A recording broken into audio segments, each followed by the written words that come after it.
everybody. Welcome back to Exploring the Lord of the Rings. This is session number 328.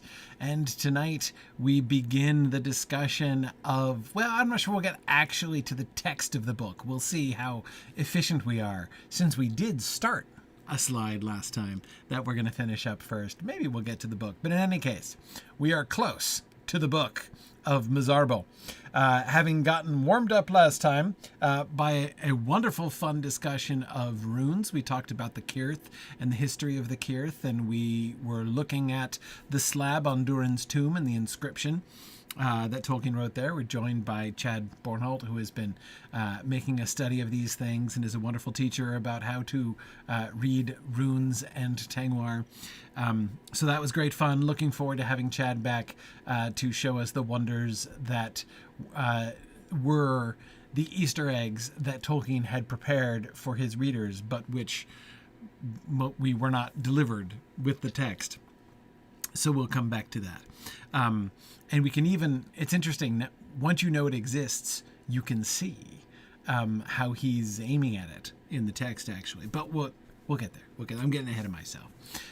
Before we jump back into the text, which we are doing with such alarming alacrity this evening, I wanted to, just a couple announcements, as usual. This coming weekend is SoCal Moot. Really looking forward to getting back to Southern California. We're going to be in Carlsbad again. I think this is, praise our third year in a row in Carlsbad. It's been a lovely location there at the public library there in Carlsbad.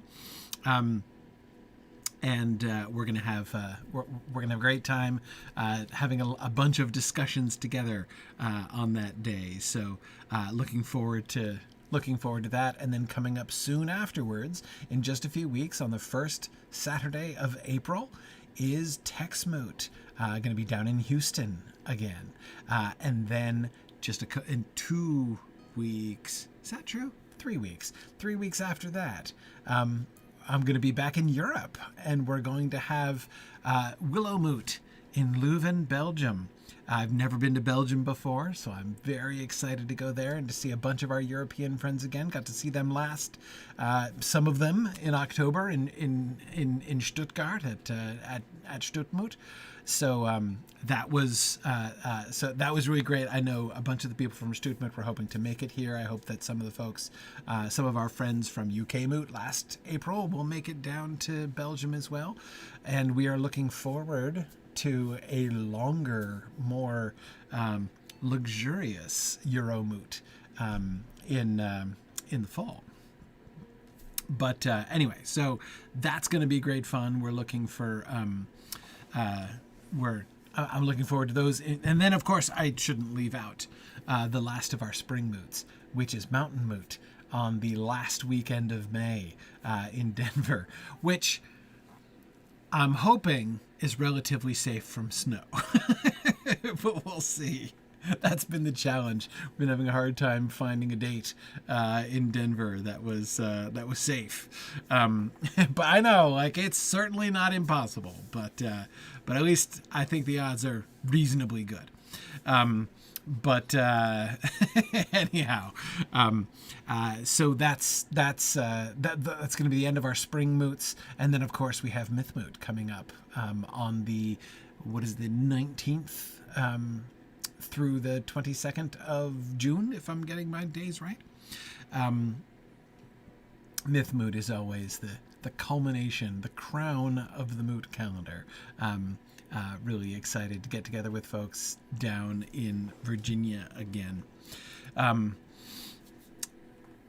Anyway, yes, we had Nader Moot before. We had Nader Moot. That was our second ever Europe Moot in 2019, I think. So that was fun. Anyway, yes, Arnas Osmoot, of course, is also a major highlight of the year, naturally. I will say this, Osmoot is the best moot that we hold in the Southern Hemisphere all year long, just head and shoulders, no questions. Anyway, but let's let's or feet and ankles. Yeah, well, no, it's still head and shoulders. They're just pointing in the other direction, you know. Um, oh, hey, kiwi moot's going to be the best the best moot in the southern hemisphere that year, so you know, like it's all it'll all be good. It'll all be good. All right, let us jump back into the text here tonight. Okay, so we talked about the opening paragraph, and remember, this is the beginning of the chapter, the Bridge of Khazad-dûm, but it's also the beginning. This is the moment when Tolkien returned to the text. He was stuck at the tomb of Balin, as he explains in the preface to the second edition of The Lord of the Rings. He was stuck here for a while, so he was off for like a year, and then resumed again at this point. So this is not necessarily a turning point within the narrative, like an obvious turning point within the narrative of the book, but it is a sort of biographically interesting moment in the text. So, and we talked about how he chooses when he, his re-entry into the narrative after that time off is with the phrase, the Company of the Ring, speaking of them collectively, standing silent beside the tomb of Balin before it shifts to Frodo. And then, of course, we discussed Frodo thought of Bilbo and his long friendship with the dwarf, and of Balin's visit to the Shire long ago. In that dusty chamber of the mountains, it seemed 1,000 years ago, and on the other side of the world. Yes, thank you. JJ's quoting the passage where he mentions it. In spite of the darkness of the next 5 years, that is during World War II, I found that the story could not now be wholly abandoned, and I plodded on, mostly by night, till I stood by Balin's tomb in Moria. There I halted for a long while. It was almost a year later when I went on, and so came to Lothlorien and the Great River late in 1941. So yes, that's the relevant passage, thank you, JJ, from that preface where he explains that he stopped for a year right at this spot. Forward to the second edition. I said preface, it's the forward. I apologize. Yeah, okay. Yes, it's true, the timing, David Michael Robert, you're right. One does often have to hold lightly when Tolkien is recalling from memory the dates of when things happened and stuff. It's so funny whenever I read these things and I read like Christopher's analysis in the History of Middle-earth where he's like, well, my father recalls this, but the evidence suggests that.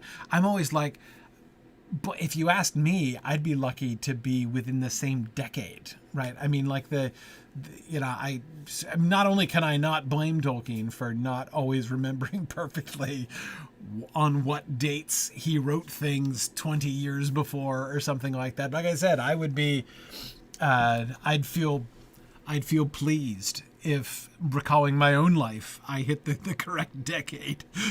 So, anyway, yeah. So yes, there are certainly instances in which Tolkien's recollections were not precise when he stated things, and it also means that occasionally, sometimes dates that are written on things are not always right, because sometimes he's remembering that he's like attributing it to a date which might be incorrect. Usually the best evidence is on things like when he jotted a set of notes on the back of a menu for dinner in college on a particular date, right? So where it's printed on the front. Like usually those are pretty safe in understanding the dates of things. But other than that, it's often challenging. Anyway. Yeah. Yes, that's true. He does date the. David Michael's referring to John Garth's work on some of the inaccuracies of his dates in the 1918 to 1920 range. But you say it's harder to blame him for that. I agree. But again, I don't even find it hard. Again, if I can remember, I mean, how many times in any given month am I like, what year did I do that? I was like, was that back in 2023? I thought it was longer ago than that. I mean, seriously, like I can't keep track of anything. Yeah. Okay. Anyhow,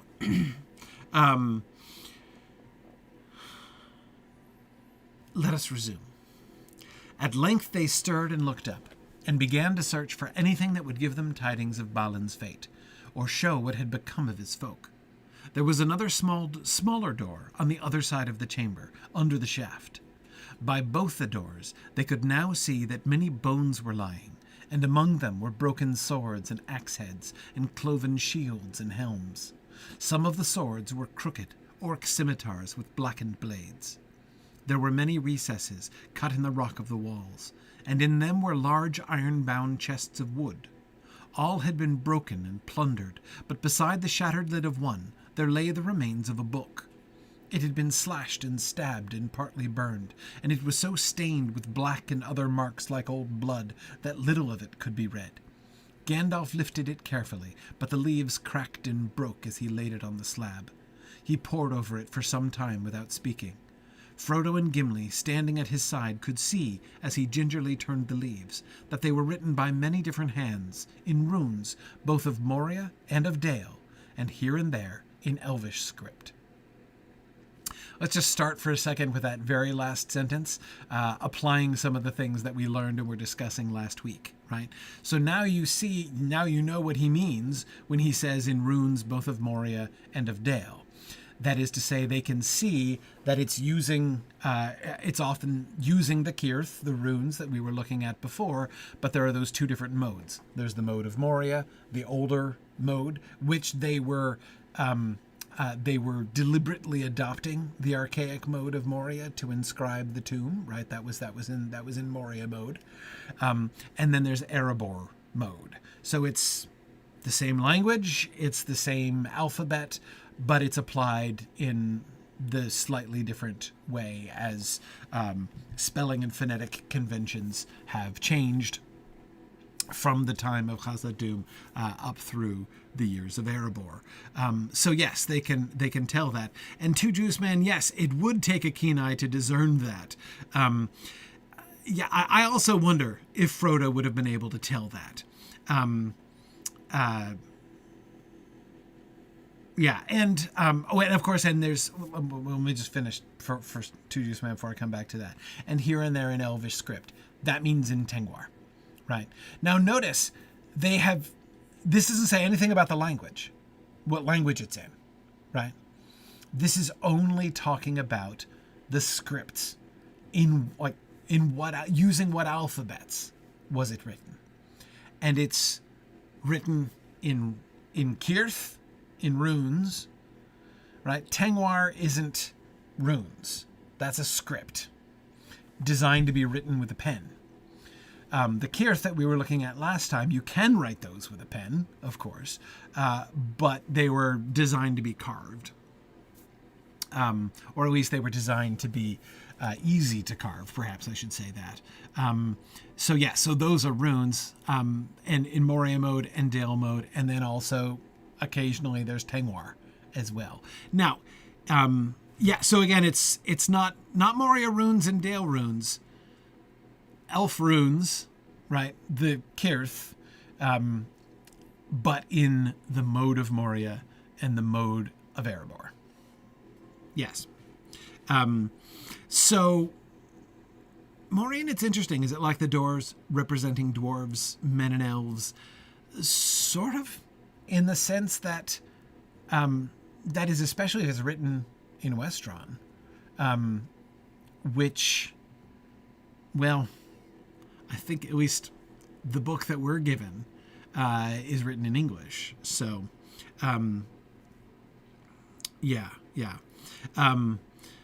interesting. Hang on. For Thoughtless and Bob, I'll come back to that.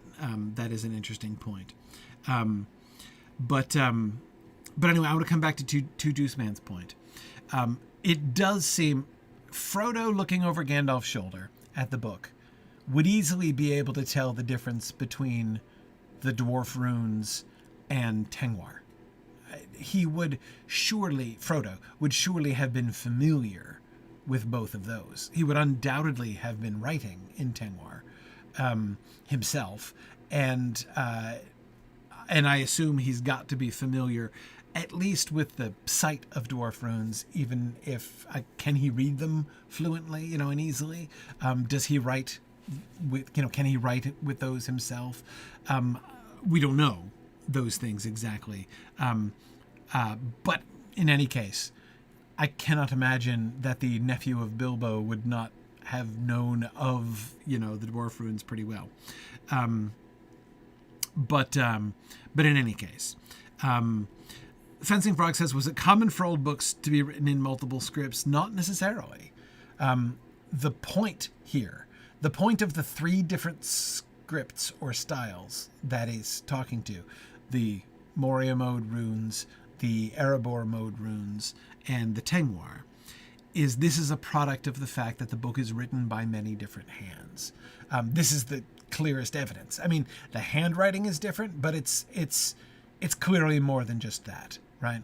The big point, I think, that we're clearly supposed to take home from that last sentence, from that final point, is that this is not a person's diary or something like that, right? This is not a book that was written by like a professional like historian or scribe. This was not a book which is, again, like the personal property of one individual person who, like the thoughts and reflections and ramblings of one particular person. This is like a communal work. Bjorning, I think that's a really interesting parallel. It feels like a logbook, perhaps, for a naval vessel. Yes, except there would still be one officer, often the captain, who would be primarily keeping that, right? But anyway, one way or another, yes, this is certainly, it's a communal effort, right? This book, though we'll get a little bit more of the history of the book as we move forward. But anyway, Two Juice Man, not forgetting your comment. I agree with you that the difference between Moria mode and Erebor mode runes would be pretty subtle. And usually you'd have to pick that up in context. You can tell the difference. It doesn't take long. Let me put it this way. I'm not very good at it, and even I can tell the difference between Sindarin mode and Quenya mode of Tengwar pretty quickly.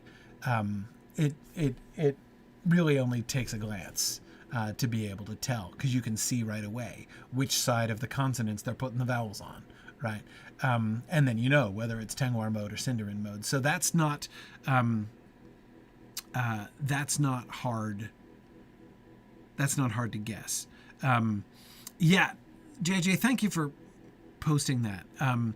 JJ has just put up a facsimile of the 4 lines in chapter 1 of the Fellowship of the Ring, which describes the fireworks with Gandalf's lettering on it. And the interesting thing there is, again, if you read the text without the little special figures, like the actual illustrations of the G's that are there. It says, there were great bundles of fireworks of all sorts and shapes, each labeled with a large red G and the elf rune G. When he says the elf rune G, that's the Kirth that he gives. It's the Kirth that's called the elf rune. That's why I've kept referring to, last week I talked about this. That's why I've called them elf runes, because that's the place where it's explicitly one of the Kirth is identified as an elf rune, right? The illustration by the large red G is what's it called? The singular, tekta. Anyway, it's a letter in Tengwar, right? It's the Tengwar letter for G. So notice that within the body of the text, the Tengwar letters, he just calls a G. And the Kirth G, he calls an elf rune, right? That's an elf rune. If it's just a letter G, it's in Tengwar. That's why I say I think they're all writing in Tengwar. Like I think Tengwar is like when, you know, the letters and like all the invitations to Bilbo's party and all the letters that get sent back and forth by the post, you know, by the posts, the quick post service in the Shire are all writing in Tengwar. So yes, when Sam learned his letters, it was Tengwar that he learned. I think that's pretty clear from the context.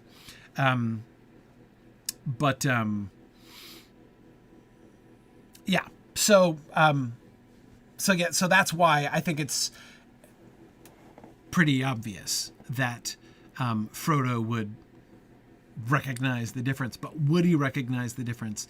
Would he be able to perceive the contextual cues that would tell him, this section is Moria mode, Cirith, and this section is Erebor mode? I don't know. But he would certainly have learned more later on. In any case, if he didn't know that at this moment, he would certainly have learned it later. You remember what happens to the book? Remembering ahead just a little bit, right? We'll read the passage in a few days, but if I'm recalling correctly, Gandalf gives it to Gimli to take with him and to bring back to Erebor, meaning they're going to have time to study it, right? You know, maybe not until the time in Minas Tirith after the destruction of the ring. But during that time, I bet you they would have time to study the book more. So in any case, that may be something, you know, a detail that gets added later that Frodo didn't notice right away. I'm sure Gimli does. It would not take much for Gimli to be able to tell whether it was Moria mode or Erebor mode. Yeah.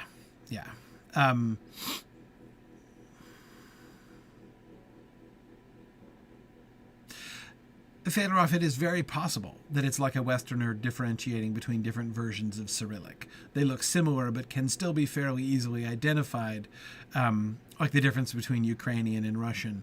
Yeah, exactly. But if it can be easily identified by people who know those languages, right? And can therefore identify the mode of Cyrillic that is being used, right? Yeah, exactly. Whereas somebody who's unfamiliar with those languages would be hard-pressed to tell. I mean, again, they could be taught, right? But they wouldn't know at a glance. Yeah. Okay. However, having jumped to the last sentence, let's go back to the beginning of the second paragraph here. At length they stirred and looked up, and began to search for anything that would give them tidings of Balin's fate, or show what had become of his folk. Their first thought, right? Like, it's interesting. We get Frodo's kind of reverie, right? His thoughts are abstracted for a while as he's standing beside the tomb of Balin, and in what seems to be like a sort of spontaneously agreed upon moment of silence for everybody, right? From everybody. But after a while they stir and they look up, like they were all looking down. Gimli cast his hood before his face, but they all are looking down, but when they look up, they're not looking for the way out, right? I mean, they came here, remember the sequence, right? Yonder eastward arch, right? Like is where we just started from Boromir, right? Like, and Gandalf saying, yeah, probably yonder eastward arch is where we're going to go. But first let's check out and see what that light is up there. And that's how they got here. So this was, remember, like early start to the day. Let's get out as quickly as possible so we can still have daylight just in case, and all that kind of thing, right? But now it's like the departure has been forgotten. And the thing, all that anybody is thinking about is what happened. What happened to Balin and the dwarves? Gimli had just been talking in the hall over there that had just been noting that they had not come across any evidence of Balin and his company. So what happened? And now, all of a sudden, the very first thing you find is Balin's tomb? What did they do? Where did they go? What happened? And it's, of course, looking around that they notice things, right? First, comparatively mundanely, they find another small door on the other side of the chamber, under the shaft. So that's going to be important later. By both the doors, they could now see that many bones were lying, and among them were broken swords and axe heads and cloven shields and helms. And we remember, notice we're not reminded. This is another one of those places, Tolkien does this a lot. That is to say, Tolkien is often so content to kind of throw things out there and just let them sit. I don't know, I think I contrast it, for instance, with somebody like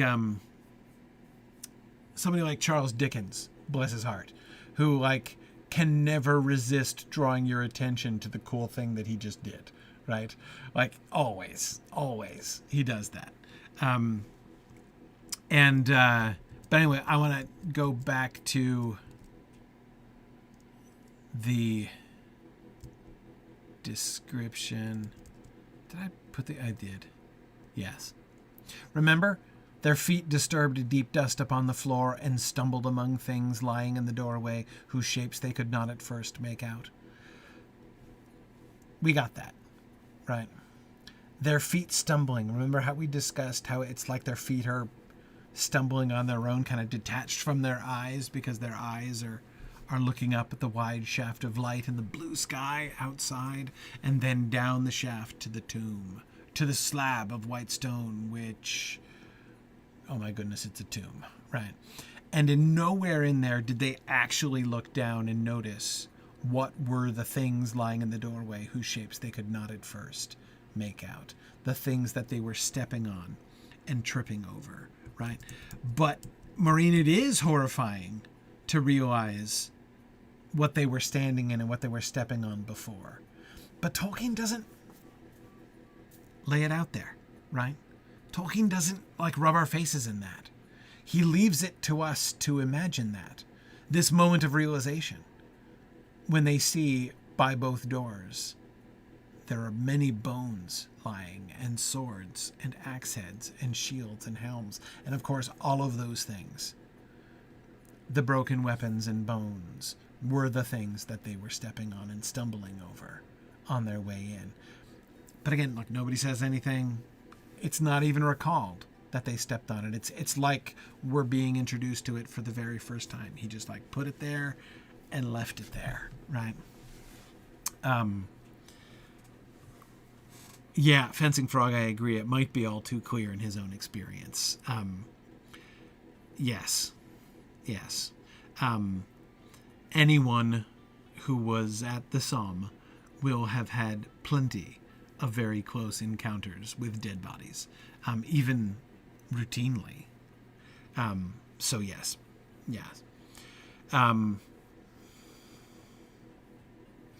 Now, Valora, you were right that it's significant. It is an interesting point that we should notice that by both the doors, many bones were lying. The evidence clearly suggests that they were trapped here and besieged from both directions. There are two ways out of this room, and by both of those doors, there are bones and broken weapons.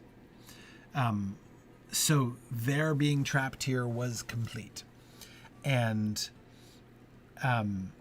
if there is another door, another way out, and it's smaller and, well, it doesn't call it a secret door, but it's smaller, and so therefore, whereas the door they came in, remember, was a big door. It was not a double door, though. It was a big single door, as I recall. Yeah. Anyway, but there's nothing secret. The orcs know all about it, right? The back door. But it certainly, again, you don't have to, he doesn't have to give us a whole forensic analysis. Once again, like, how many authors do you know who would have been able to resist including some exposition here? You know, having some character point out, like, the obvious, right? But nobody does. Nobody comments on this. He leaves it entirely to us to imagine, if we want to imagine, what must have happened and how the last, we know before the book is read. We cannot get out shouldn't surprise us when we get there, because we've already seen the evidence. This is not just a room in which a slaughter took place. This is a room in which a defense took place, because the bones are by the doors. Right.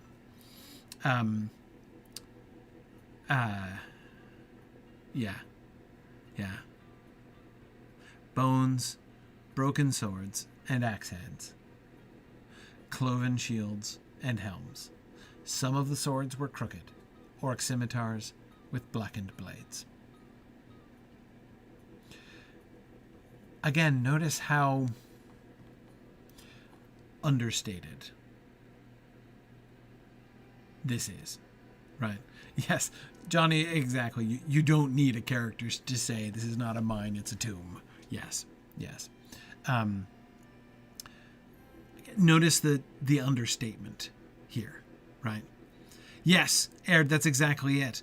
Some of the weapons are the weapons of dwarves, and some are the weapons of orcs. The only way we know that is that he says some of the swords were crooked orc scimitars, which means that probably the other swords were dwarf swords and would have been recognized as such. And the orc scimitars have blackened blades, which means dried blood, right? This is not just a place where a bunch of orcs were killed. You know, this is like, it wasn't like some kind of wildly successful orc, ambush of orcs or something like that, right? Orcs were killed, many dwarves were killed, and clearly the bones must be both. Lady Lakata, you're right. I mean, Tolkien assumes his readers can pick up on the context here. He does resist.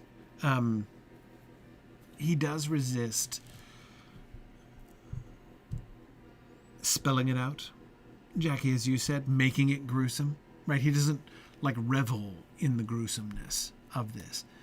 He leaves it there, and this paragraph is all we need, really. I mean, there's very little that we're told in the book that we had to have in order to understand what happened here. We don't know for a fact that it was the last and final stand of the dwarves. But even that doesn't seem like a very significant leap, interpretive leap, given that this is the tomb of Balin, Lord of Moria, and that they would come and rally at this spot. Makes a certain sense. So even that, I think we could take a stab at that, right? We'd have a reasonable chance, I think, of drawing even that conclusion, that this was the final stand of the last of the dwarves. But even if we don't go quite so far as that, the desperate and hopeless nature of this final stand, surrounded on all sides by enemies whom they died trying to defend this hall from, and that they stood at the doors and defended them until they were finally overwhelmed. Another thing that helps is a little bit of familiarity with Tolkien's reading, right? That is, if you've read any Norse stories, then you will know that this is a genre, right? People making heroic but ultimately hopeless and futile final stands while halls are being burned down around them and that sort of thing. Like it's like a whole subgenre of Norse literature, right? So, anyway, so yes, if you know, if you're familiar at all with like the books that Tolkien liked, then it is the less surprising, right? It's then it's even more clear what happened here, right? What this is the evidence of, and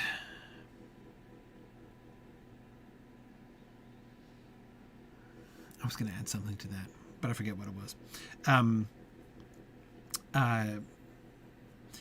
Oh, yes, that's right. I was going to address the question that several of you were bringing up, which I also think is a really good question. Why was this place not looted? Why wasn't it looted? Why are there perfectly good weapons and armor, or even slightly used, right?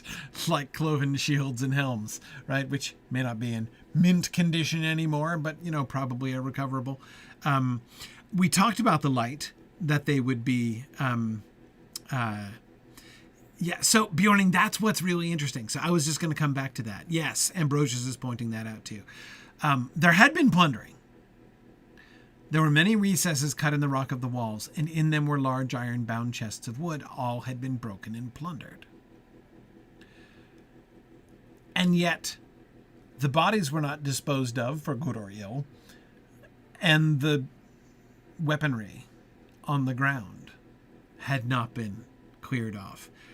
It is true that it is possible that the only ones that are left are the broken ones. Possibly. That orcs are sloppy like middle schoolers. Sorry, I'm trying to figure out whom you're insulting there, Bjorning. But in any case, yeah, like that they're sloppy, sure. Yeah, I wouldn't expect them to clean up after themselves. Exactly. But yeah, Trifle, you're right. There's a lot of iron around in Moria, for sure. So they wouldn't have necessarily needed to take away things like broken helms and axe heads for scrap. Exactly. Yeah.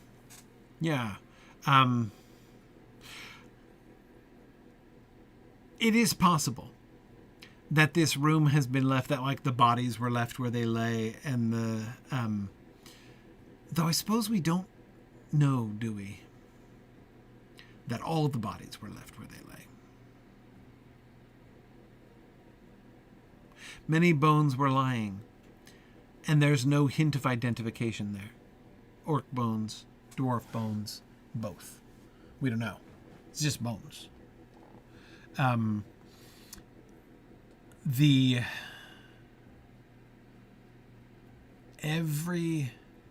This is one of those interesting things. In a visual adaptation, you kind of need to make choices here, right? Are you going to have partial skeletons still dressed in dwarf armor? Are you just going to have a loose pile of bones? What are you going to show, right?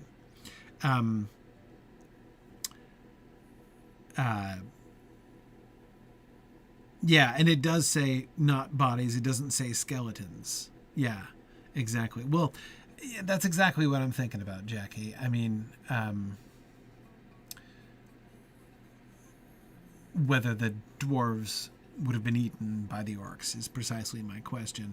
And yes, Fencing Frog, a visual medium almost forces you to be more gross.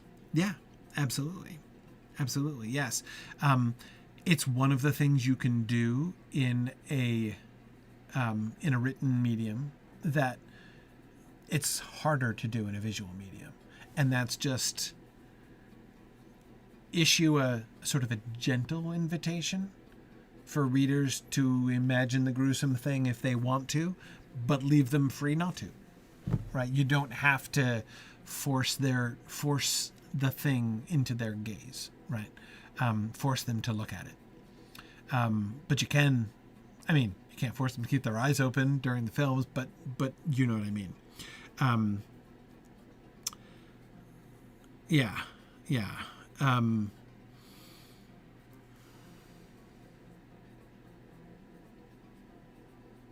So yes, we're just not told enough detail to know. Now, of course, we, in these discussions, have a long history of asking very impertinent questions indeed, right? I told you guys I've been rereading Fellowship of the Ring recently, just in my regular cycle of rereading it, and I got to the discussion outside the window of Frodo's room after the council, and was recalling the great Gandalf's buttocks debates. That passage made me smile in a new way reading it. But yes, so we do have a history of asking impertinent questions. And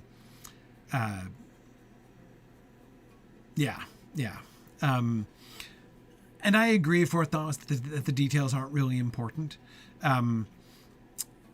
I agree. The reason I'm wanting to pay attention to them is twofold. One, because often when we pay attention to these kinds of details, we can notice things that Tolkien has put in the text that it's easy to overlook, right? One, like for instance, I had never really thought through that passage about them stumbling over things by the door. That kind of always, because of the gap between, not like the year-long gap in time, but even just the few paragraphs with the chapter break in the middle, I often have failed to put those two things together. So that's one thing. But the other reason that I am wanting to pay attention to these details is that I am interested in seeing exactly the kind of thing that we're discussing, right? The fact that Tolkien, how gentle Tolkien is being here, right? And how and to what extent he invokes our imagination. This, by the way, I've said this before, but this is something I think is well worth paying attention to. Because if there were one thing, I would say especially worth paying attention to if you are interested in writing at all, because I think that the thing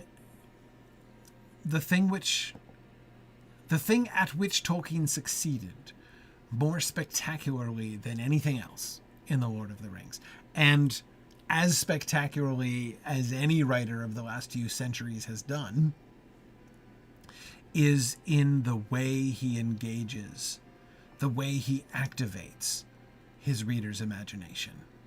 And it's exactly it's exactly lying in this kind of thing, the ways in which the gentle but persistent invitations that he gives for us to imagine things and fill in gaps ourselves, such that Tolkien readers always do this and have done this, since the beginning, and often don't even realize that they're doing it, right? Yes, so much so that people come away thinking he said things that really they'd imagined from his mere prompting. Eric, exactly so. So just as someone who is, as a lit person, I am really interested to try to understand better how he does it. Like, and I think this is an interesting kind of illustration of how much Tolkien conveys, but how little he says. And I think that's really interesting. Yes. Yeah, it's like I said, it's one thing I think already you can see, right? The big mistake that writers who try to emulate Tolkien make, the biggest and most consistent mistake, is just talking too much, right? They come away with this wealth and richness of experience in reading Tolkien, and they're like, I want to do that too. But they try to do that by inventing a rich world and then explaining it all to us. And that's not how Tolkien did it, right? Really, really interesting. Yeah. Talk too much about everything except the plants you see around the landscape. Exactly. Never put any limits on botanical descriptions. That's one of the other rules that I think all young writers should take home from reading The Lord of the Rings.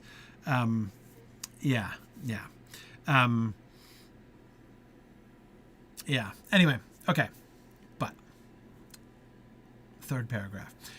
Back to the recesses. There were many recesses cut in the rock of the walls, and in them were large iron-bound chests of wood. All had been broken and plundered, but beside the shattered lid of one there lay the remains of a book. We'll get to the description of a book in a second. What is this room? Now we have to be careful. We can't say the Chamber of Records yet, because we don't know. We're going to learn that soon, but we haven't learned it yet. A storage room, a bank vault. There are recesses cut in the walls, and there are iron-bound wooden chests in those recesses. Discuss. What is this? Could be a treasury. It could be a tomb, but the one thing that throws me off there is wood. Why are they chests of wood? Right? I mean, on the one hand, like, we're prompted for tomb. I mean, if we think this is some kind, if we leap to the assumption that this is some kind of crypt or ossuary or whatever, that's understandable, because the tomb in the middle of the room is the first thing. It's our introduction to this, right? The recesses do, yes, they sound like catacombs, like a catacomb tunnel with recesses set in and coffins in, right? Possible. It would also make perfect sense for those iron-bound chests of wood to be broken and plundered, if they were coffins, and if the dwarves, like other people, often were buried with treasures, right? Because that would make sense. That's a thing, right? That happens. So yes, very, very possible. Again, the thing that is a little bit strange to me,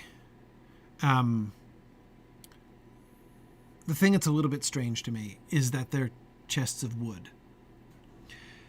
I think, now, again, confession, I primarily say that I know because I'm remembering the line in Appendix A, right? The line in Appendix A, the account of the Battle of Azanul-Bazar, when the narrator of Appendix A tells us that dwarves will only lay their dead in stone. Now, this is in stone, but it seems a little bit weird that they would lay them in stone, in wood, in stone. Like, it's not impossible, but it feels weird. I would have expected that, but I want to be careful because we don't have Appendix A yet. Appendix A is written way after this. So it is possible that Tolkien is thinking about wooden coffins here, and then later on reconsiders it when he is developing things a little bit more.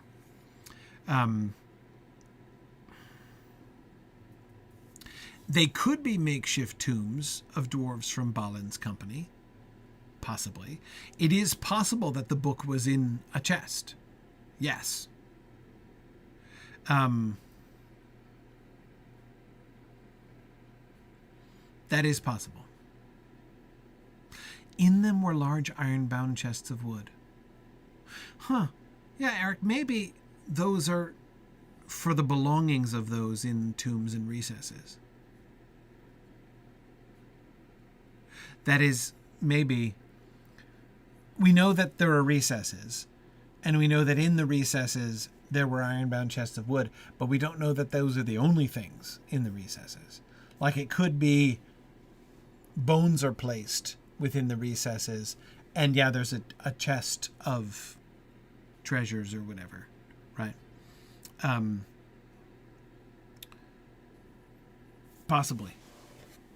Conceivably.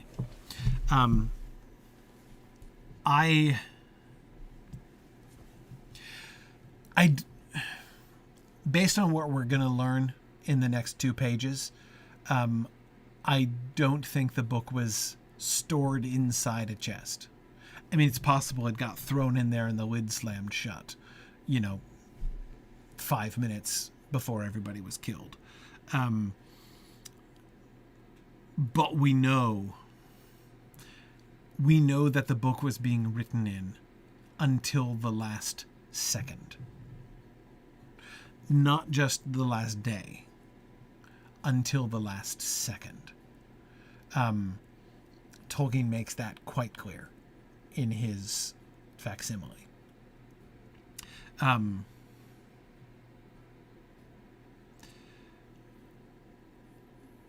So yes, the final entries are on the day of the defense.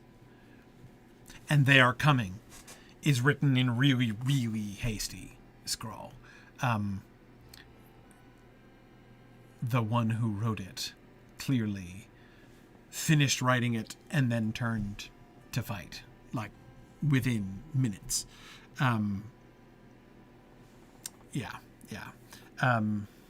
So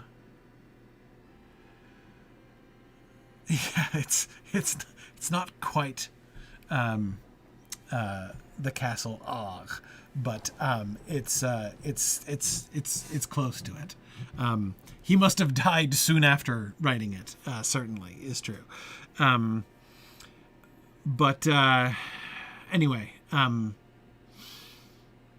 So yes, for this reason, and again, it's a little bit unfair because that evidence isn't right here. But based on that evidence, I think it's pretty clear this was not a book that was in storage anywhere. However, it could have been thrown into one of those chests. What we're told is, beside the shattered lid of one, there lay the remains of a book. All that tells us is that the book was left in, on, or near that chest. Probably. The fact that the book has been actively vandalized, slashed, stabbed, and partly burned. The partially burned is probably an accident. I mean, or they tried to burn the whole thing but failed. Slashing and stabbing, clearly less accidental, right? So therefore, the orcs obviously handled this book, roughly. And so therefore, again, its location doesn't necessarily prove anything because orcs had it and could have been moving around with it, right? I mean, for all we know, it was left by Balin's tomb. And orcs, after slashing and stabbing it, threw it over their shoulder and it landed there, right? So I don't think we can, based upon the clear physical evidence that the orcs roughly handled the book after it was done being written, I think that's How interesting. Fourth Dauntless. Maybe someone used it as a desperate weapon of opportunity, a la the Oaken Shield.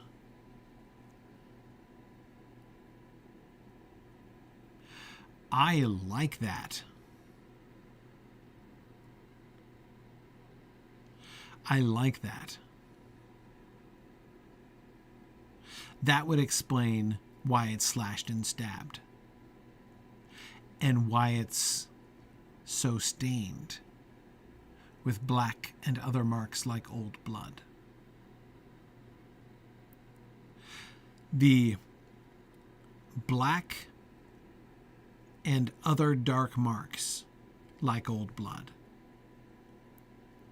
suggests that there is the black blood of orcs as well as the old dried blood of dwarves on it. Yeah.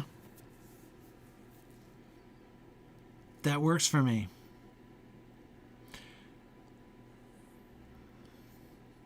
Ori Bookenshield, huh? Yeah. I know that regular blood looks black when it's dried, as is suggested in the blackened blades of the orc scimitars. Right. But it's the differentiation. Stained with black and other dark marks, like old blood. Suggests that the black blood stains on it, that there are varieties there. Now, I agree that merely depicting the orcs wantonly stabbing and slashing the book on principle just because they're orcs fits. Like, I'm not saying that is, that even for orcs to desecrate a book demands an explanation. There must have been some reason. Like, no, they're orcs. They would do that. That's not the question.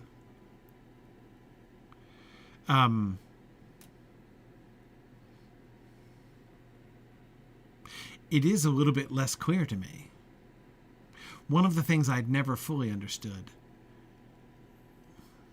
it could have been tossed into a pool of blood, I suppose. Like, why are there all the bloodstains on it? If what we're being instructed to imagine is that Ori was writing in the book until they came, and then he sets the book aside, presumably somewhere where it will be safe or at least out of the way, and then they all fight, and the dwarves all die, and afterwards the orcs find the book, slash it, stab it, partly, set it on fire, but it doesn't all burn. And what? Throw it into the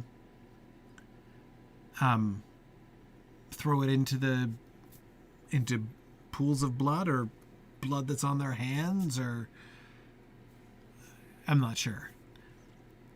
But the idea of the book being used in battle, I love it. You can't prove it, of course, but I kind of love it. If the blood was still fresh, it didn't burn that well. Also, yeah, I burning books is not as easy as it sounds, right? If you just take a closed book, and toss it into a small fire, it's very unlikely to burn completely. You'll singe the covers and probably around the edges, but it's not going to just, the whole thing burn to ashes. Especially if the book the book might have been bound in wood or leather that resisted the fire more. Anyway, I'm just saying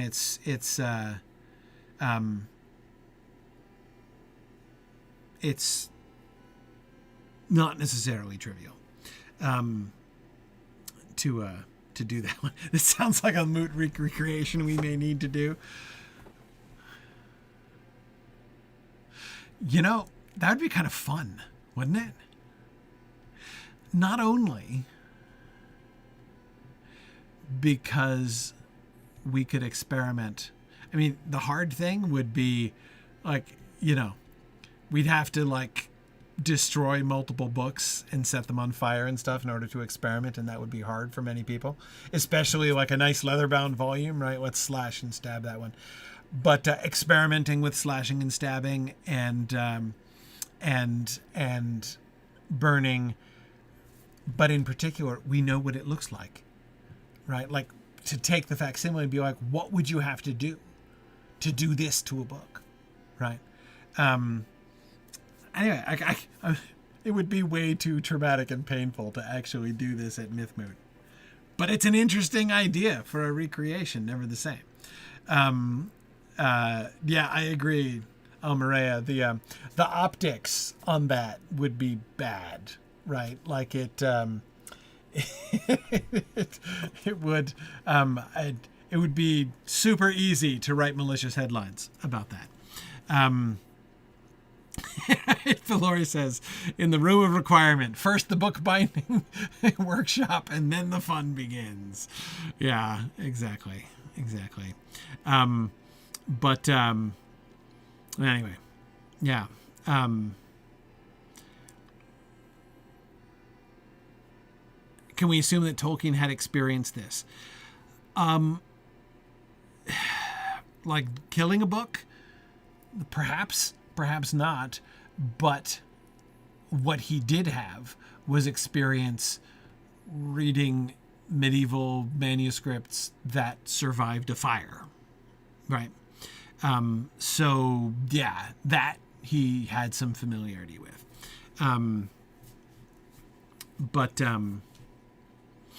Yeah, exactly. The cotton fire, the fire that started but didn't finish, fortunately, in the library in which the unique Beowulf manuscript was housed. Yes. Everett asks, did Tolkien ever throw away a piece of paper? Yeah, it is hard to imagine him slashing and stabbing things, unless perhaps it might be a pile of student exam books. But anyway, yeah, I doubt it. Anyway, okay. But back to the description of the book. There was a discussion of an inconsistency in the editions, that the leaves cracked and broke as he laid it on the slab. And somebody, I think David Michael, was saying that the Hammond and Skull talked about this, that the original reading was cracked.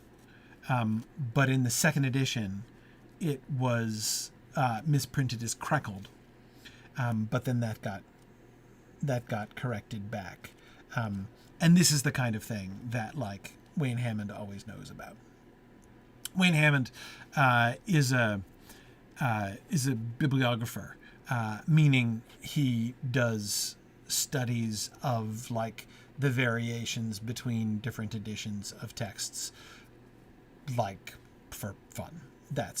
It's a thing he does. So if Wayne Hammond tells me that it was correct, it was that way, it was cracked in the first edition, crackled in the second edition, and cracked thereafter, I am ready to believe him. You want that job, Johnny? It's interesting. There's something kind of soothing about it. I took a course on descriptive bibliography in grad school, just like how you go about writing a written record of what a book is and what it contains. It is an interesting art. It's a sort of a science,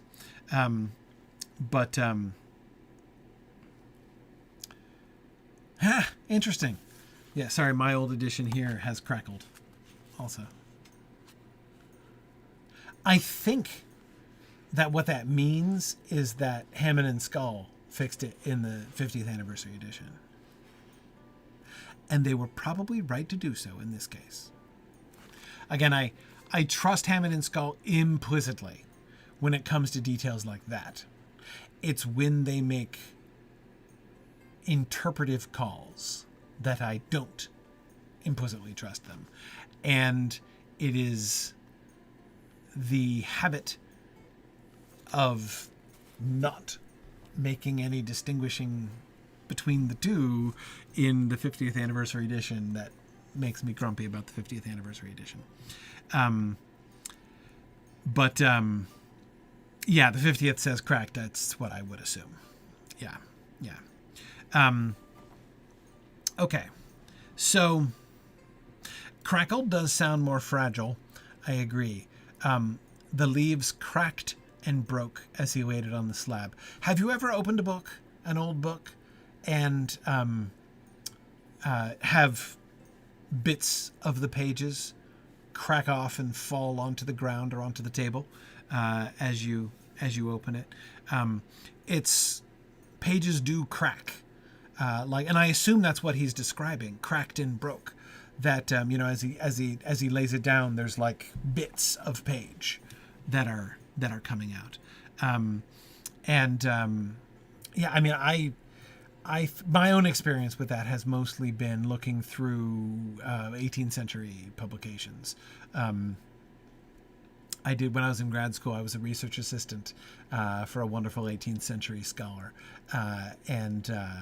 so I did a bunch of looking through 18th century publications and things, and there are plenty of libraries in New York, which is where I was in grad school, that still just have books that'll not even in like their special collections. They're just like still on the shelves. Even from like early 19th century books, you can get this sometimes. But anyway, yeah. So yes, I assume that's what he's describing. Notice his use of the word leaves, right? The leaves cracked and broke. He's helping you to imagine it, right? It's not like when he lays it on the slab, it's not like the cover breaks, right?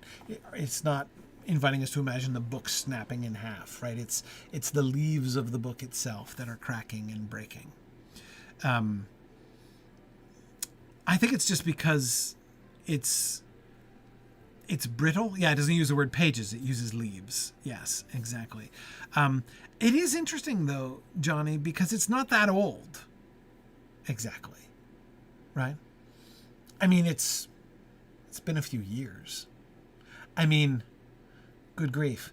I'm old enough now that I have a bunch of books that are older than this book would have been when they opened it.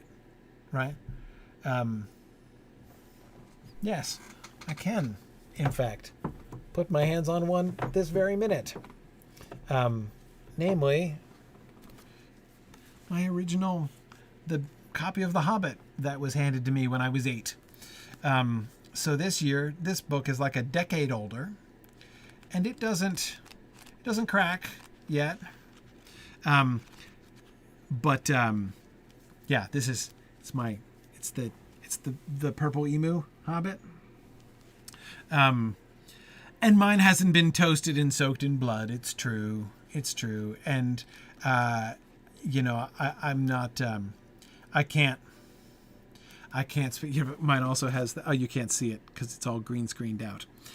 The box what you cannot see here in this spot is the green box at the bottom, which is the statement from the author about buying the authorized edition, right? That was in these texts at that point. Yes, because this edition was printed in Tolkien's lifetime.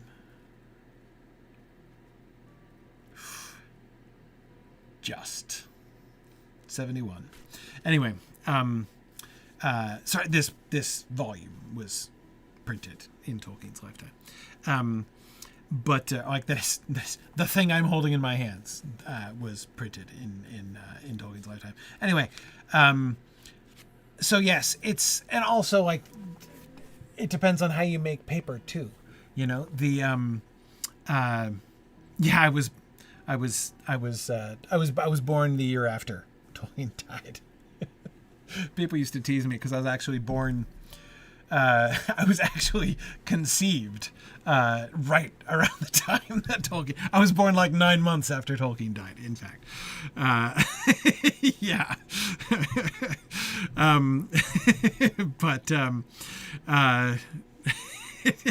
I strongly doubt there's an elven reincarnation thing going on there. You can tell by how my, the fact that I went so long without learning to write in Tengwar. But in any case, obviously there are many different conditions that will make leaves more brittle. Not the least of which is what the paper's made out of, right? And I can't imagine that. I suspect that the paper that went into my 1971 printing of The Hobbit with the purple emu cover was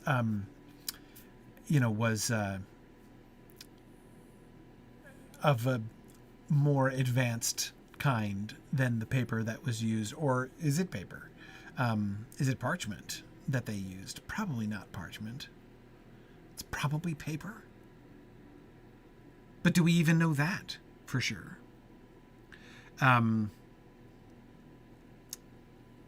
Yeah.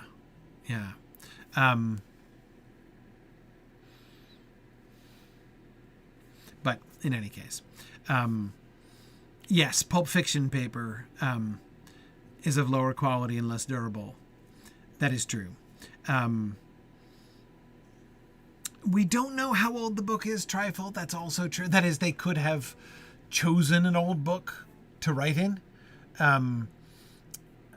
That strikes me as unlikely, because if they had chosen... it strikes me as not unlikely that they would think that was a good idea, right? That they would find an old unwritten in book from old Khazad-dûm and be like, this is the book that we shall use, right, in order to chronicle the success of our colony. Just like they used Moria mode runes to carve on Balin's tomb. That I could easily see. That it would work, it's harder to see, because it was a long time ago. I mean, any book that's sitting around that they found would be 1,000 years old by this time. And so that is not going to work. There'd have been way too much cracking. There would have been cracking and crackling if that had happened. And I don't think it wouldn't have stood up to them turning the pages, to write in it and then turn the pages. So yeah, I don't think that that's possible. They could have brought it from Erebor, but if they, why would they have brought an old book from Erebor? Like, maybe they did. I don't know. It's possible, but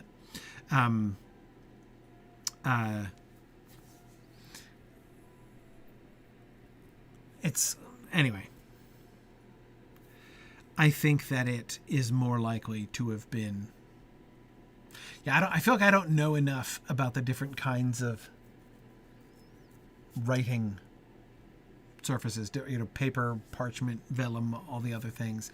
I don't know enough about these things to know. I mean, I do remember back in my days of doing 18th century research and reading 18th and early 19th century stuff, some of it original, or at least old within 50 years or so of it.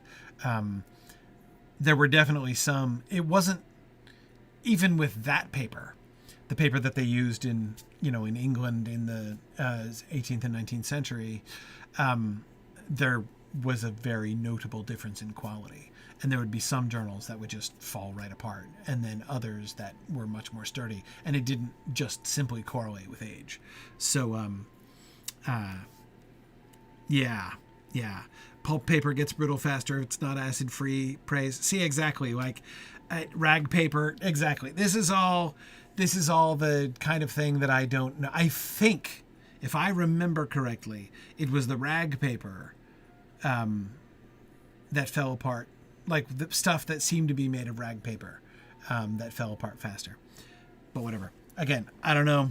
I don't know enough to conclude.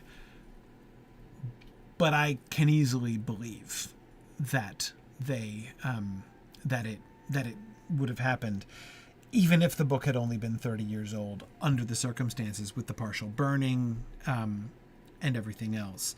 But here's one other thing that I would want to emphasize. I think that it is important. Well, no. It is interesting that Tolkien has created this manuscript situation where Gandalf is reading a manuscript which is like the manuscripts that Tolkien himself would read and study, except the circumstances are quite different, right? When Tolkien was reading Beowulf, he was reading something that was written by somebody a long time before, centuries and centuries before. And it's partly burned and it's got holes burned in it and stuff because the library caught fire, right? There are all these different circumstances and things, and there are other places where like pages will be missing and stuff like that. Like that kind of thing happens in medieval manuscripts all the time.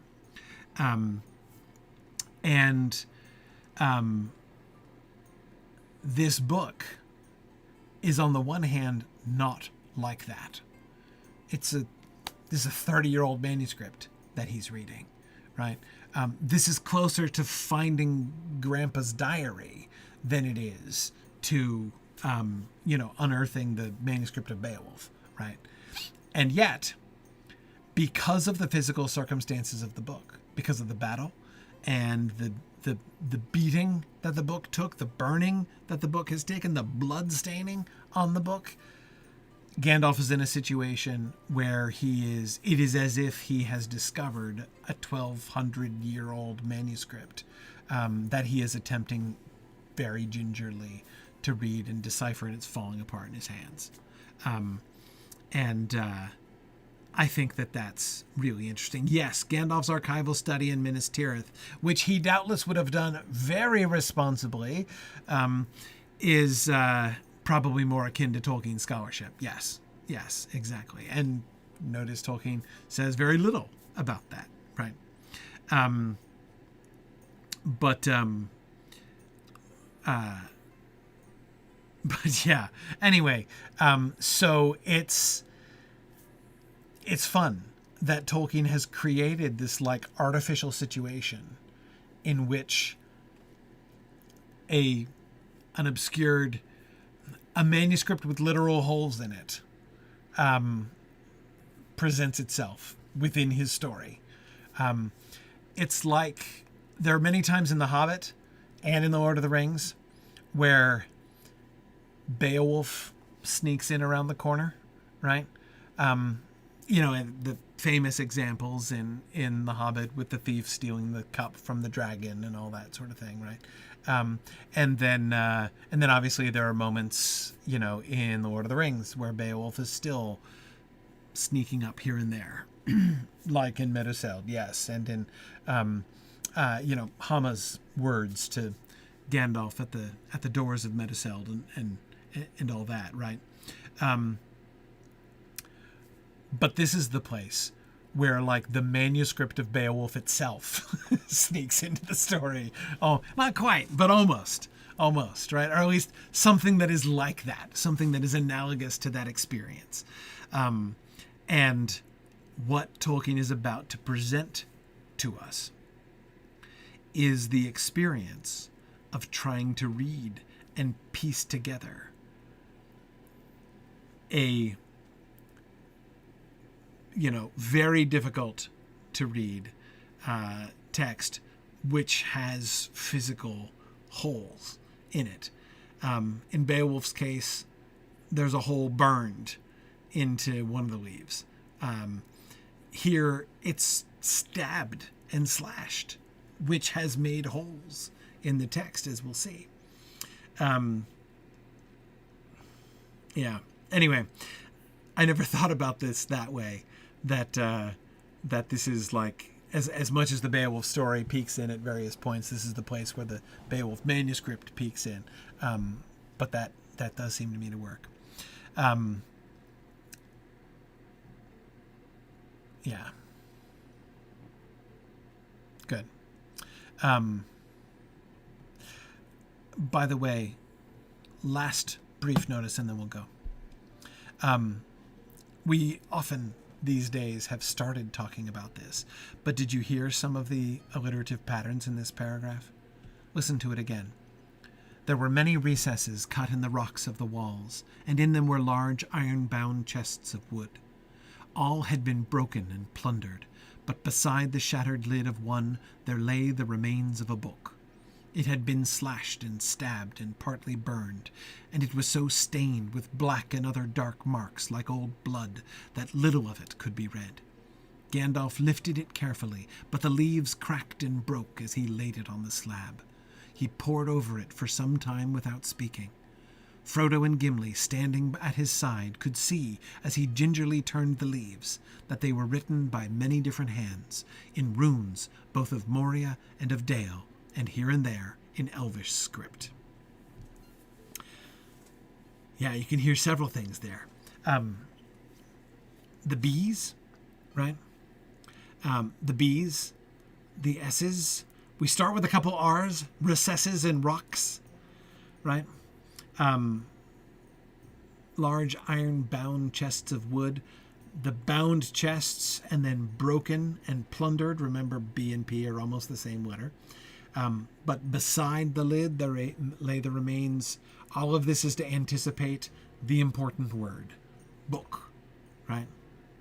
It had been slashed and stabbed and partly burned, and it was so stained picking up from slashed and stabbed, right? With black and other dark marks like old blood, that little of it could be read. Book, burned, black, blood, right? Yeah, that's exactly what you just typed, Eric. That's exactly it. And then that little of it could be, lay the remains of the book. Little of it could be read. Gandalf lifted it, but the leaves cracked and broke as he laid it on the slab. And there you have leaves, the L, in the middle of all of those other L sounds, right? But Rowan, yes, I agree. The percussive sounds of the P's and the B's are really important in the middle there, but then also those sibilants, slashed, stabbed, stained, and then slab. Yeah. Anyway,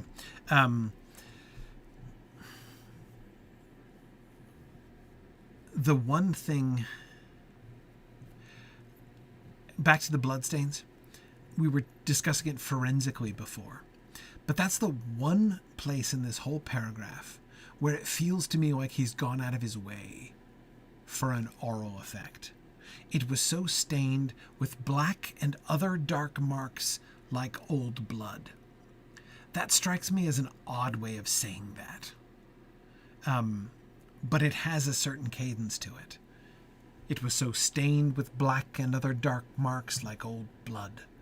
It builds up to the word blood in a way that that it wouldn't. He could have just said it was so stained with blood stains, dark or black, right? But yes, he's letting you picturing it before dropping a clue, Jackie. Yes. Dark marks. Love that phrase. That rhyme in the middle of it. Dark marks. It was so stained with black and other dark marks like old blood. He's got blood and black, both of which have that really strong BL sound at the beginning of it. And then he embeds that rhyme in between them. Dark marks. Yeah. Anyway, that's the one part in this paragraph, right in the middle of this paragraph, that it feels like he's really luxuriating,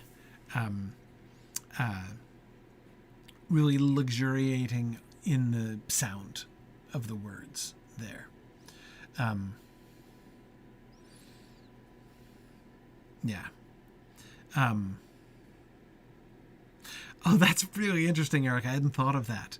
Dark marks like old blood, that little of it could be red.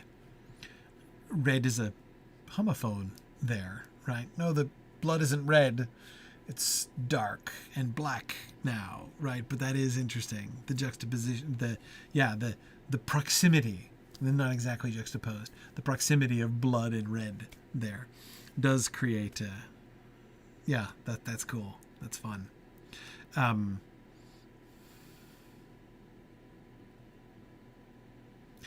Frodo and Gimli, standing at his side, could see. Notice how we come back to the sibilants.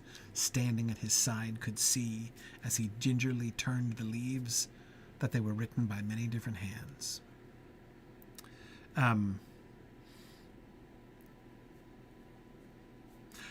Two Juice Man, I agree. This would have been the dream for a scholar of ancient text. It's written in various languages and scripts. It tells you exactly what the circumstances were in which it was written. It's found in situ. Tolkien wishes he could have discovered such a manuscript. Yes, exactly. Yes, this volume is very precious for lots of reasons, right? Not all of which are historical. Absolutely. And that's interesting. Bjorning says Tolkien spends twice as many words describing the book as he does the room, which is his way of setting up the climax of the scene in the book's narration, rather than a detailed or lurid description of the room. Yeah, agreed. I think that's really neat how he's setting this up, and then we're gonna dig into it. But yes, Two Juice Man, back to your point for just a second. This is such a dream for a scholar of ancient texts that it's like Tolkien couldn't resist actually imagining it, right? He got to this place. And remember, this is paragraph 3 of his re-entry into the story. And the first thing that he comes to is, I've got to draw this, right? I need to make this text. I want to provide my readers with that experience, the experience that all good, all good scholars of ancient texts would be interested in, right? Very cool. Okay, so yes, next time we shall begin Gandalf's reading or interpretation of the book, and I think we'll be 2 slides on that. Maybe I'll have to do 3, but then after we do that, then Chad will come in and he'll show us Tolkien's illustrations and walk us through the runes, and help us to see what the book that Tolkien drew actually says. But I think we'll, so Dizzy, I can't promise how many weeks it's going to take us to cover those slides, but I think I can fit it onto 2 or 3 slides. So we'll see how we do. All right. Thanks everybody for joining me for book discussion here tonight. And it's field trip time. So thanks to all of you. I should be back next week. Going to California this weekend, but I should be looking forward to seeing several of you there.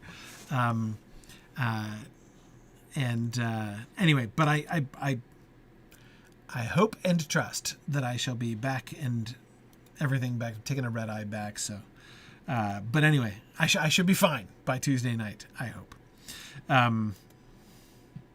Yes, go Eddie. It's impossible for me to say the phrase "going to California" without hearing it in Robert Plant's voice in my head. All right, let me shift over here, and we will do field trip. To those of us, I know that field trip is a little bit awkward because like this is like transitional field trip because Lotro is changing over its servers and some people have started the migration and other people have not. We will I have not yet, so I am still on Landreval. And I know that some of you are not still there, but it's okay. I think within a week or two, I'll have it sorted. And Brogus, I will have fun on your coast. I always love coming to your coast. I feel like I'm a West Coaster at heart, or at least my body clock is a West Coaster at heart. I love going to the Pacific time zone because it's like the time zone I never have to translate to. Yeah, I literally did not know that we had daylight savings until I read the chat. Right. I was just wondering why I was so tired all the time. Yes. Well, that's digital life for you. That's why I'm looking up at the clock and going, that clock's wrong. I wonder why. Yep. All right. So let us... Hang on, let me just decline these quests. I should decline them forever on behalf of Narnian, but okay. Let us... Is there a hard deadline for the server transfer, by the way? I know almost nothing about it. Not really. The free transfers are until August 31st. No, I meant for Mythgard, but... Oh, Mythgard's already over, so... Yeah, the kin's already over. I will probably... I'll broadcast from Peregrine either next week or the week after. We'll talk about it after the show. We'll figure it out. Right. I'm still figuring it out. It might help our field trippers if we had a hard deadline, that's all I'm saying. So. That is true. And if you're like me, a deadline helps. Oh, what? I went to Bree instead. Gosh darn it. I don't even know where we're going to. Hey, don't do that. 21st tall. 21st tall. Okie dokie. I love all the discussions of the book binding, though. That's one of those things where I'm like, I cannot get too interested in this because I don't need another hobby. But book binding, gosh, yeah. I want to know. Yeah, I really want to know, though. And I made a lot of paper in Girl Scouts. It is really fun. It is really fun. It's always fun to see. Like, I remember in my bibliography class learning, like, what a quarto is, and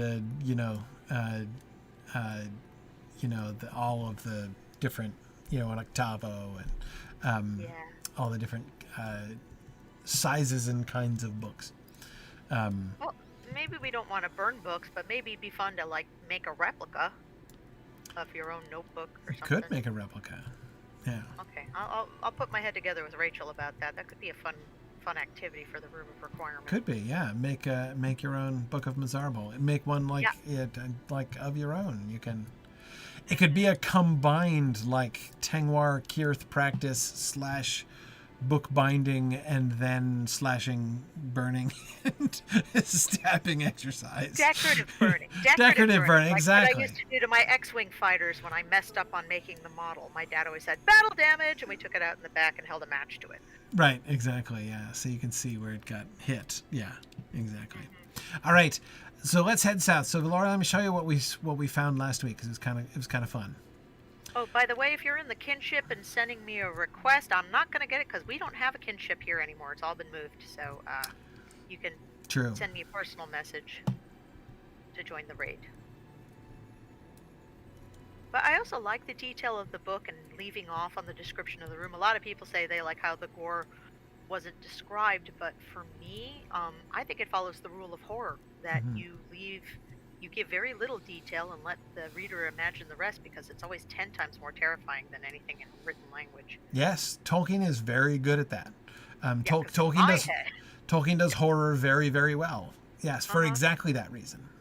Yeah, he knows when to stop saying words, which is a lot for a guy like Tolkien. Yes, exactly. I mean, most people, people were mentioning about how many first-time readers of Tolkien end up complaining about, his long descriptions and things, when in fact he does not actually very often give many descriptive details. Sometimes describing things like a painter, a landscape, but more often he leaves it to our imagination. It's really how much he doesn't say that really makes him stand out. But anyway, okay. So when I was a kid, it was ultraviolet. Right. So here's the thing that we were discovering last week was not only this cliff here by these stairs, but this door, which I'd never noticed at all before, and which doesn't open or have any utility. And so we were wondering about why this door was here, and that led me to noticing that this cliff, which very conveniently overlooks the approach in here, if you look down at it from here, it looks almost as if this is a nice defensible place to keep anybody who's coming there. And down there we can see that person coming up, and if we imagine throwing things down there, that would do a lot of damage. And you could roll things down from the top of the stairs, you could roll things onto the stairs from here. So that would be easy to do. And then I was looking at the map and noticing this is really the edge of the 21st Hall, which is like very dwarfy. And what's right below this is the area which contains the main highway straight through the middle of Moria. Pretty good lookout place. Yeah, it is. So our theory was that this was a guard room, that this is a guard room or even an armory where people would come to, like, if there was anything uncomfortable that was coming up from the south that had come in through there, that this is a place that they could defend. Like that's the barrack where the relief guards would come out for the next shift. Yeah, exactly. But yeah, so then because this is the only way, this is the only connection between down here in this part and up there in that part. You get the feeling that Balin's company severely underestimated how many people they would need to have with them. Yes. Yeah, the place is huge. Guy? I don't know. I was just looking at that. Little green goblin. Yeah. Just says Moria Warrior. He is ultra saturated. Very interestingly green. Okay. Oh, the Great Hall of Durin, huh? This probably won't take us very long to explore. My goodness. Is the highway down there? Well, I say highway. It's not an obvious highway. But there is the map is the thing that really emphasizes it. Yeah. You've got if you go over to the Great Delving, and you can see this is the entrance from the West Gate, and then it gets a little circuitous here up to the Dolven View, but on the other side of the Dolven View, on the gates into Zelamelek here, it straightens out again, and then just goes dead straight across here into Nud Melek, and then straight from here down through the middle of the second hall, and then out over the bridge and out the first hall. So the maps are certainly suggesting that it's the main strip through for people who are just passing from one side to the other. The sheer amount of bridges here makes me think this would be a high density traffic area. Yeah, maybe. Okay, so look, there's another little door at the foot of the stairs. There are like two ways to get to Washington, D.C., and they're both 2 hours away from each other. Right. Which is not high traffic. Right. That's more because the river would just knock over any bridge. But my point stands is that the more bridges you have, the easier it is for people to get across without having to bypass their trip by a great deal. Yes. Okay, so yeah, we have another little door at the bottom of the stairs. Not one on the other side. So there's one at the top and there's one at the bottom. I suppose alternatively they could be bathrooms, which would be thoughtful, but as we've never seen one here, that seems unlikely. Yeah. All right, I don't want to go down in here yet because it's too much. I want to just sort of see. So when you come down these stairs, where are you going to? When you come up these stairs, where are you coming from? And the answer, of course, is possibly here, but this is a cliff. There are stairs, but they're way around over there. So what you get at the foot of the stairs when you're coming down is access to a tantalizing but attractive overlook. Behold, the Great Hall of Durin. Oh, dang. Already? Right? That's what you get when you come down the stairs. Yeah. But when you're coming up the stairs, you're not coming from there because there's nothing over there. There's no way down over there. You have to come from this way. And this is a hall which is going parallel to the one that was upstairs. Like we came down a hall and then we went down the stairs, and now we're going, but we're at a lower level, going in the opposite direction. I'm a little lost. Hang on. The problem is they all look the same. There's no Yeah. signage or anything. That's a known problem in Moria. So we have this eastward pointing hallway, and we have a right-hand turn which actually leads us into the Great Hall of Durin, and this is where we can actually get in. We can come over to this dead-end landing. We can go down the stairs that way. We can go down the stairs the other way. I'm not going to do either one of those things right now because I'm saving the Great Hall of Durin. I want to look in the hallway first. But this is a legitimate entrance to the Great Hall of Durin. So if you come up through the Great Hall of Durin this way, you can get up to the 21st Hall.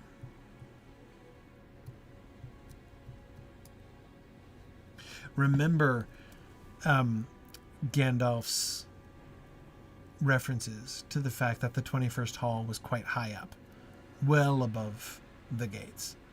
And so we can see they have recreated that, right? This hall, we're still not at the level of the gates. But if you were way down on the bottom floor of this hall, then you would be far, far below the level of the floor of the 21st Hall. And you would be much closer to the ground level, at least the level that is more or less at the level of the outside ground.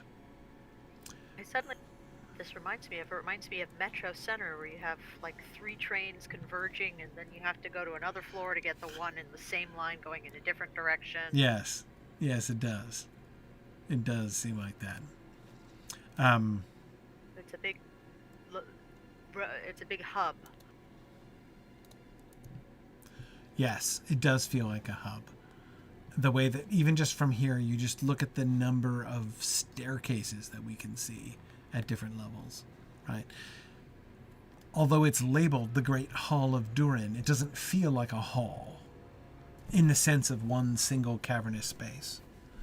It does feel like a hub instead. Well, we'll explore that a little bit more later.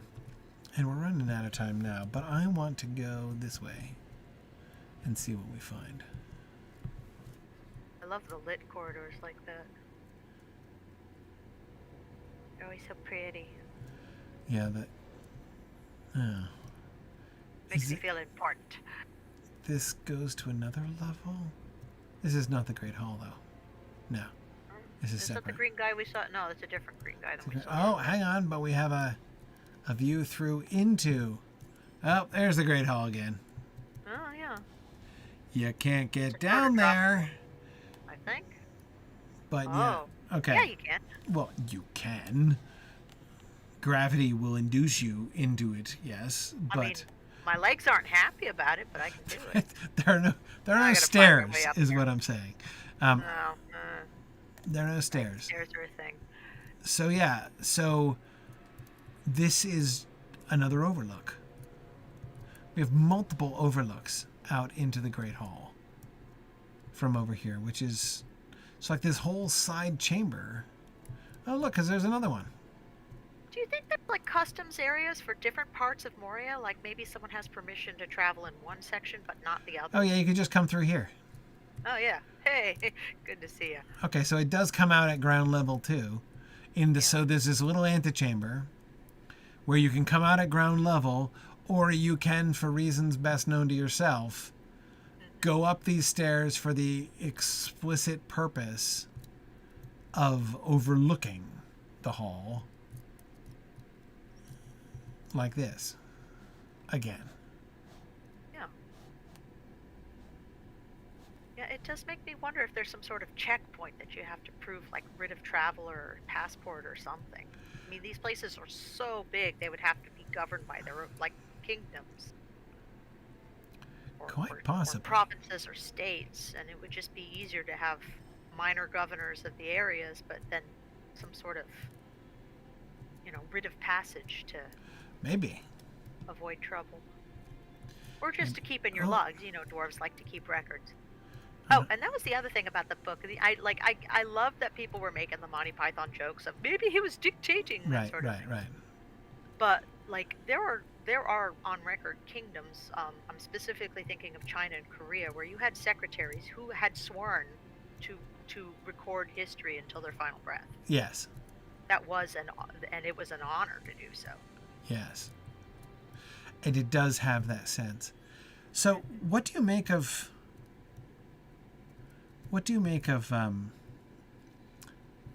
why did they stop with the floor? Like, this is rather stark, this boundary right here. I mean, this hall doesn't dead end, nor does its architecture cease as we get those pillars and carvings and things right there. But this floor and these walls, very rough. There's a patch of floor here. You can see there's tile under it, but that doesn't explain the walls. Are we to understand? Because now, even if this whole floor was nice, like these, pentagonal hex, little, not hexes. Because it looks like a rock slide the way it's uneven like that. It does, but the point is, even if it's way different from this floor, right? So they've had this quite uniform hallway, in fact, so uniform with the vaulting and the gilt on the walls that it's like easy to lose track of how far you've gone, Maybe because it's a more recent expansion from Durin's day or something. More recent? Maybe it's more ancient. It could be. I agree that the floor, I think, is meant to look like rockfall. Though the ceiling's fine. And in here, the walls are fine. Where did all this rock come from? Well, let's see. Maybe there was a rock slide and they hadn't finished clearing it out when the Balrog attacked. Maybe it was because of the Balrog. Maybe. I mean, and rock slides happen like little avalanches happen like that, even like years after you built the thing. Just the slightest shift in tectonic plates can set them tumbling. Okay. But also, like for the unfinished walls, maybe there were some organic material on there, like tapestries or something. Maybe. There could have been tapestries. This flooring is really complicated. I'm trying. We've seen this before. This was in the guest area. Yeah, it was. The other end. It was. And I'm trying to figure out, what do we think?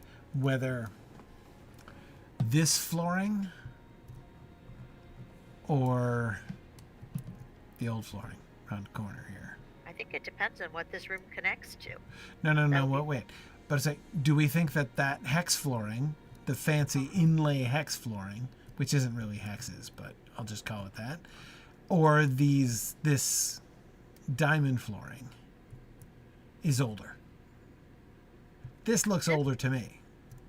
It looks older because it looks patinaed or covered with some sort of soot or creosote or something like that. Yeah, and look at the gouges and scratches in it. It's more lavish and grand. It definitely looks like they were attempting to clear out this room for more housing or something. Well, it looks nice, but again, if we come to this flooring over here, and I'll get to the bigger patch because it's you can see it better. Yes, it's covered over with rubble. But this floor itself, this looks way fancier than that other floor. The other floor looks older and cruder, I would say. This inlay is fancier, but I don't think it's as like imposing. Like the stuff in the hallway was definitely made to impress. This is definitely more like your molded brick that you see in the modern districts. And it matches the ceiling. Yeah, and like this is where you build the wealthy community with the Alamo Draft House and a couple of gastropubs. Yeah, I mean, this is... I mean, I think we have to accept that these are two different stylistic periods of Khazad-dûm architecture. Does that match with the entrance in Eregion dates? Like, do we know timeline-wise when that was built versus the other stuff? Well, all we know is why it was used in the Second Age, but that doesn't prove that it was not, it didn't pre- and post-date their relationship with... I mean, the only thing that we know was that road to Eregion was definitely existed by the middle of the Second Age. Because this definitely looks more like your grand sort of. This is Greek, and this over here is Roman. Maybe, yeah. I mean, does it? Let me go out on a limb here. Of the two of them, let's theorize, just a theory. Let's theorize that there is an era of Khazad-dûm architecture where the influence of the elven smiths of Eregion is apparent. Right? Of the two, this is the style that I would say this has got to be Eregion style. Yes. Materials, though, the stuff on the outside is a marble that we haven't seen naturally in any of the rock walls, while the floor here and the materials used seem to be more readily available here. I agree.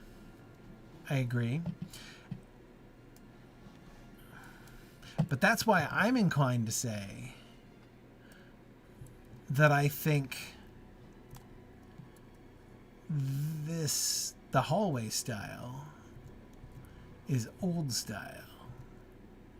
Old classic, back when dwarves were dwarves, and beards were really long.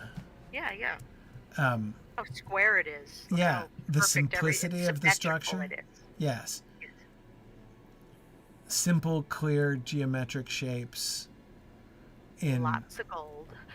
Yes, lots of gold. The other one, which had like copper or copper alloy. Yeah, or some brass even, possibly. Both of which would have corroded over time, so they must use some sort of dwarf magic to keep it all nice and coppery. Which is very possible.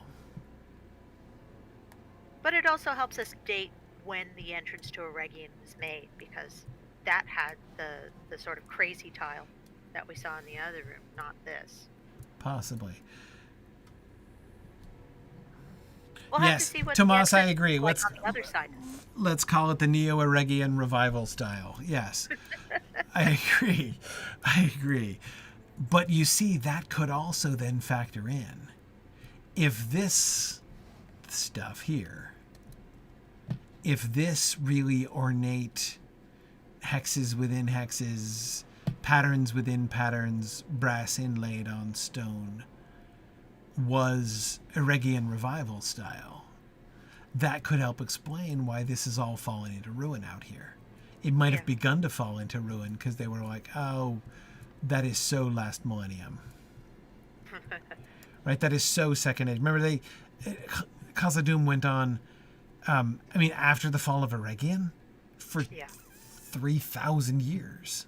Oh, God, yeah. So, they could be giving it a makeover here and had to stop. Yeah, they could have been tearing it down and be like, "Oh, this is so Eregion revival. Like, I can't even anymore." There might have been a plan to even block this whole area off. Yeah.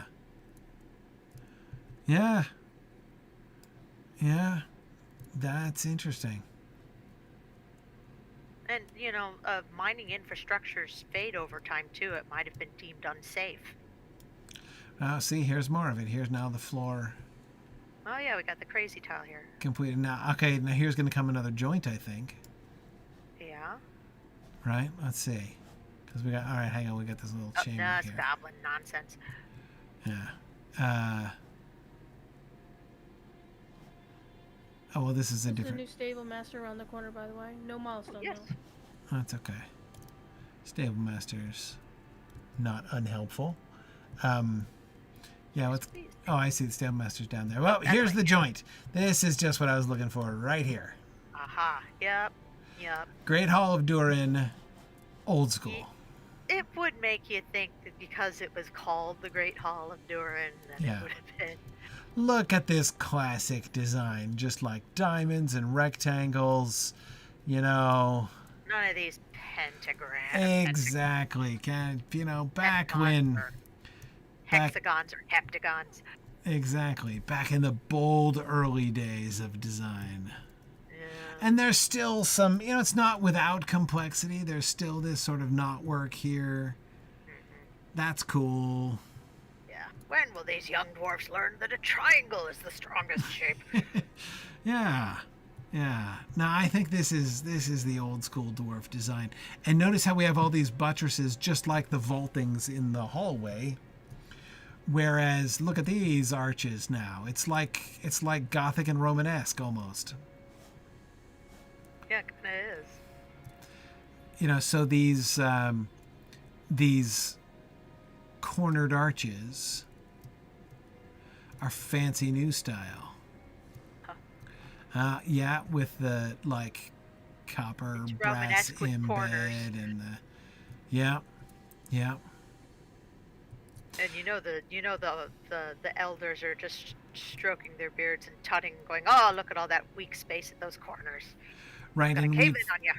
And we've seen this kind of stonework, this newer kind of stonework, all over the place outside, like when in the outer terrain, when like bridges over the Anduin and the all around there. We've seen this stuff, and it makes sense that more of the dwarves' outward-facing constructions, like bridges, and would have been from the time when they were hanging out with the elves and engaging in wider trade.